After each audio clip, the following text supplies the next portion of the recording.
do you think that high performance building is worth it? And I think there's kind of a couple ways to frame that question. Is it worth it from the standpoint of the average consumer right now? And then is it worth it from the standpoint of the business owner who would need to make substantial investments in their training, their staffing, their equipment, their supply chain to do it? So comments on kind of where this is headed and quantifying that from the homeowner's perspective and then the entrepreneurs. So for me, the reason why I got into high performance building was risk management.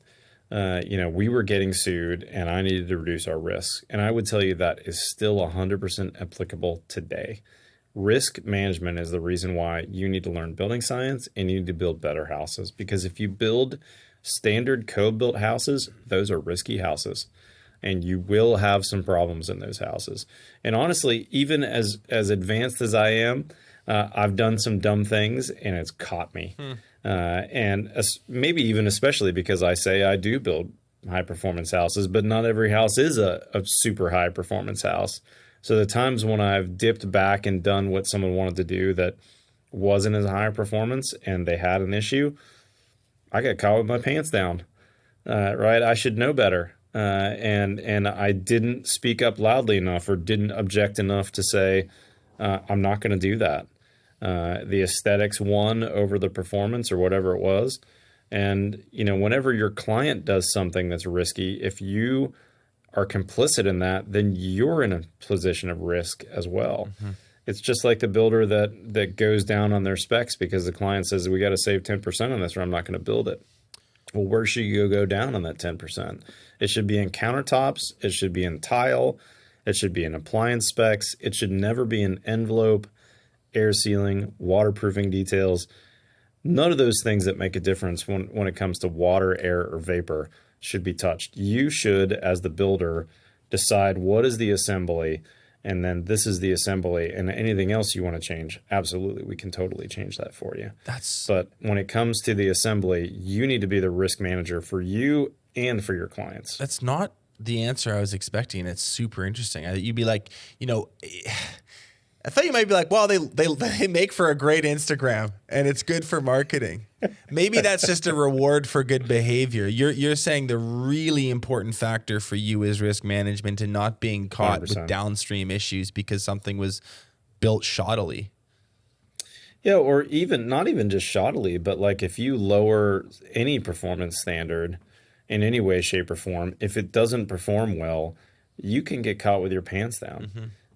And it happened to me, and unfortunately, I can't tell you the full story at this moment. Hopefully I will in the future. We'll have you back. But I had a client that wanted to do something that wasn't a super high performance detail. It looked super cool.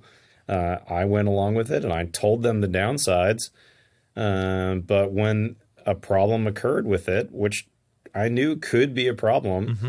They acted like they had no idea that I talked about that. Yeah. And so there's multiple lessons to be learned there. Like, make sure you sign disclosures. If you do something you don't want to do, you need to have that in writing and all kinds of things, that I made mistakes on. But ultimately I built a house that had a lower performance standard on something. It didn't perform as well as they would have liked or they expected, even though we talked about it. And then I was at fault, and I paid for it mm-hmm. very expensively. Mm-hmm. Mm-hmm. So when you think about your client's risk and you think about your risk, whatever your client's risks are your risks too. And don't forget our clients sometimes sell the house a year later to somebody that has zero relationship with you. And if you have the smallest problem, they're going to assume that you're an idiot and you're a shady builder, and they're not going to trust you at all to fix it. They're just going to call their lawyer straight away. So we need to be really cautious the way we build today. You can be caught in seriously vulnerable positions as a home builder, a construction company 100%. Broadly speaking, but that's unique to what you guys do compared to other trades and other blue collar businesses. I mean, you can really be in a jam. And for sure. I think and honestly, that's why you've got to get your systems in place.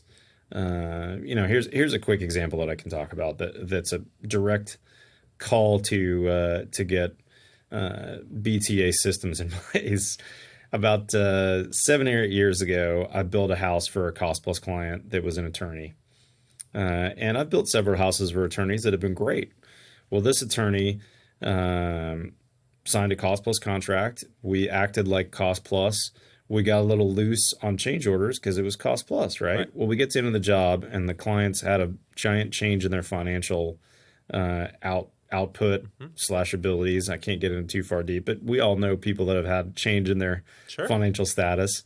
And there's a $250,000 bill at the end on a cost plus contract that's over what the bank loan was. Well, the client's an attorney and basically says, look, I'm not paying that and go away. And I say, well, I could put a lien on you. I can do X, Y, and Z. And the guy's like, look, I'm a super high-powered attorney. I can make this incredibly painful for you. And you could drag this out and spend $100,000 to get $80,000 out of me, or you can just go away. And ultimately, I called my attorney, and this is a longer story than we have time for. But the bottom line is, my attorney's like, he's not wrong.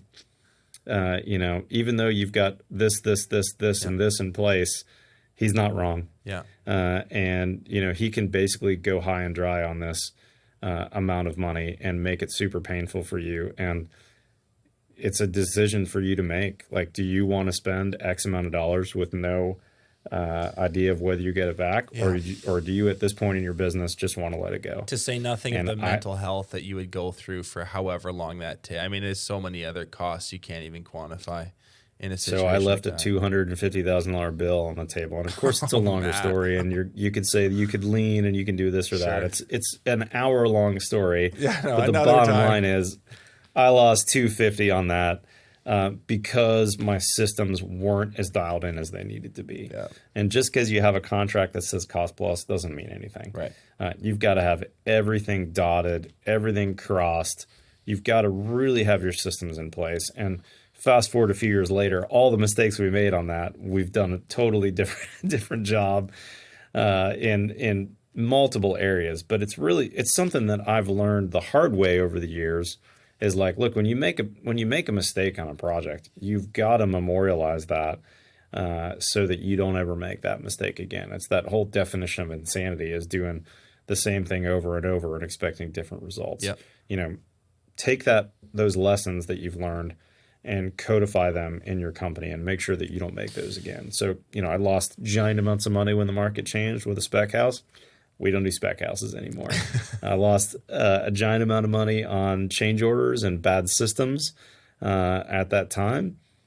We've got lots of systems in place that don't allow us to do that. I have contracts that have lots of good language from every mistake I've made over the years as our disclosures, to make sure that people do have those disclosures, that they're signing them. Every single page gets signed on those disclosures. I mean, it's like, all the mistakes that I've made in 18 years in business are on my disclosure at the end of the contract that we specifically talk about. So funny. And honestly, we have a pretty lengthy builder-oriented contract. My state, Texas Association of Builders, happens to have a promulgated contract, which is really handy. But it's one of the ways that's a litmus test for me to know if they're a good client. I try to send my contract fairly early in the process of being interviewed, because I want to know, are they going to bleed all over my contract? Because we're going to say no. Yeah. If they have one thing they want to change, no problem. But if you have 30 things you want to change, we're probably going to figure out that we're not a good fit for each other right away. Right. And I can tell you at least 4 or 5 clients over the years that I really wanted to build the house, and they bled all over the contract. And we said, gosh, we just can't negotiate on this. And then I found out later the contract they hired got fired, got sued, got bullet dodged, all kinds of trouble.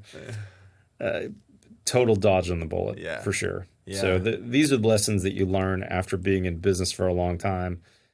Listen, if you like that clip, you can watch the full episode by clicking here. If you're not yet subscribed, you probably should be, and you can do that by clicking right here.